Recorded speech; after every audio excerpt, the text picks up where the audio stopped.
is something to be said about pasal apa kita ada tanah yang banyak. Kerana kita duduk di Khatulistiwa, 12 bulan setahun boleh tanam, tapi pasal apa kita tanam kelapa sawit je. Kita tak tanam makanan. Orang kata, sebab boleh import, murah lagi pada tanam. Kalau benda yang kita boleh tanam, actually we should do it because actually macam it's peluang pekerjaan.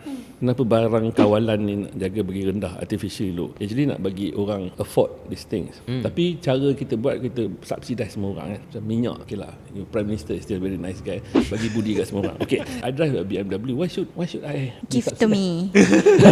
Bila kita distort harga ni, kita distort satu lagi input price, which is really labor.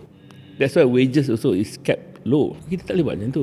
Kalau kita distort input prices artificially low, we also distort wages. Tapi distortion tu boleh kan? Cuma it need to be targeted. It need to be targeted je lah. It need to be targeted. Macam minyak masak dengan tepung. We should, because it's a staple food. Tapi tak boleh lah bagi kat semua orang. Bagi orang yang perlukan kan. Tapi kalau ada setengah benda tu kita tak boleh ni, kita bagi duit tu lah.